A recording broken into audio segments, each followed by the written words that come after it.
Okay, dash plate delayed MT. This is one of the weirder effects from MT. And I'll bring up a graph to describe it. So, this blue line here, it's Fat Shark moving it like that speed and then using a manual boost.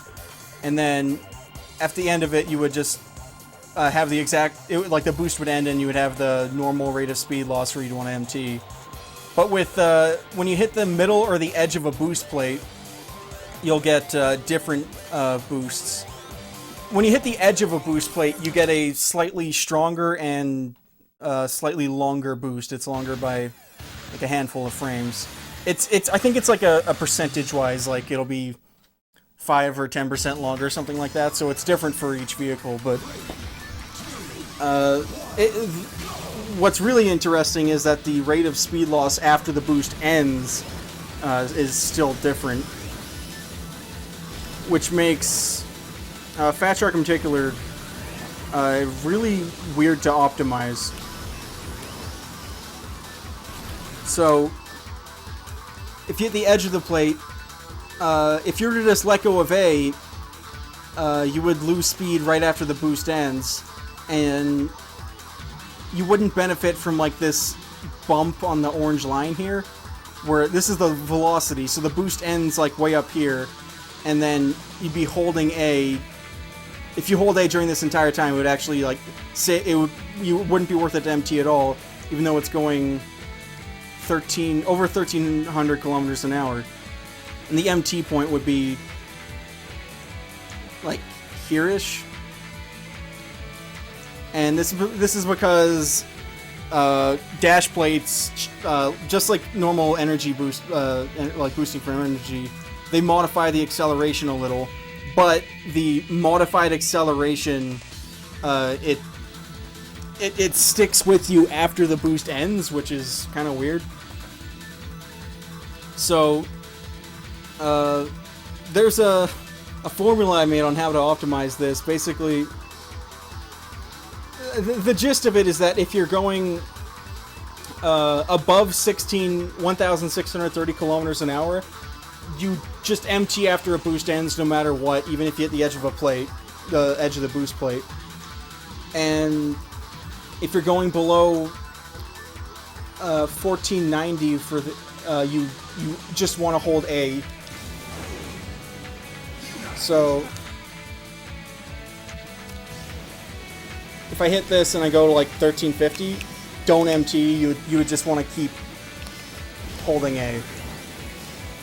If I hit this, goes to like 1400, it's still worth it to just keep holding A in that scenario because of how dash plate MT works.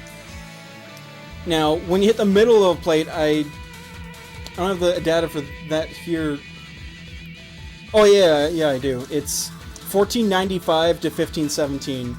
So above 1517, or if you hit the middle of a boost plate and you go above 1,517 kilometers an hour, you would want to MT just like you were ending from like a normal energy boost. And if you're going below 1495 after the end of the boost, you just want to keep holding A. In between, it's worth it to delay it just a little, but it's the real like big effect is on the edge of a dash plate, and the range is 1540 to 1630. So if I go below, I'm covering this. If you hit the edge of a boost plate and the speed you get ends up being less than 1,540, you would just keep holding A. And if it's above 1630, you would just MT. For the point in between, basically, you would want to MT the difference between how far you are from 1630 times 2. So if if you were to hit the edge of a dash plate and go 1600 exactly, that's 30 kilometers an hour away from 1630. So you'd want to delay it by 30 kilometers an hour. So once your vehicle hits 1,570 kilometers an hour, which is 30 less than what you were at, you would want to MT then. It's And if you're at 1550 kilometers an hour, that's 80 kilometers an hour less than 1630. So you'd want to empty, or you want to hold A until you lose 80 kilometers an hour or more. So until 1470 kilometers an hour, that's when you would want to start emptying. This is really, really weird, and it's kind of hard to optimize. But it's, I don't know. Don't blame me for making that formula. That's just how the game is. Another thing to note,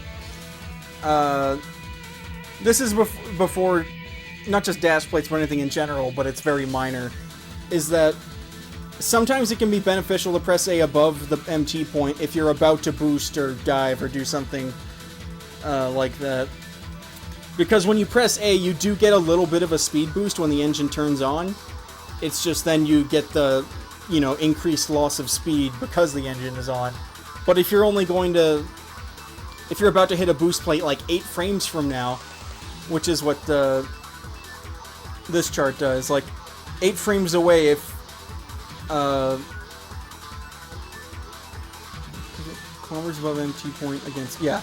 So if you're 30 kilometers above the MT point, then it's worth it to press the A button 8 frames before you hit the plate. If you're, if you're like 100 kilometers an hour above it, then it's not useful at all. But 50 kilometers an hour, or let's go with 43, it would be 6 evenly. Half a second, so 30 frames would be here. So it would be like 10 kilometers. So if you're going like 1283 with Fat Shark and you're about to hit a boost plate like 30 seconds from, or 30 frames, so half a second from now, you would want to press A half a second earlier. Whereas if you're 20 kilometers an hour above, it would only be worth it if it's 12 frames, so roughly a seventh, or no, a fifth of it. And a fifth would be, yeah, like a sixth of a second-ish. Basically, this graph just tells you, like, okay, if you're going this far above the MT point, this is the number of frames where you'd want to press A before hitting the boost plate or dive. Or at the start, from like lap 1 to lap 2, at the start of a lap 2 when you can boost, when you can press A then. This is really minor in comparison to the other stuff, but it's still relevant.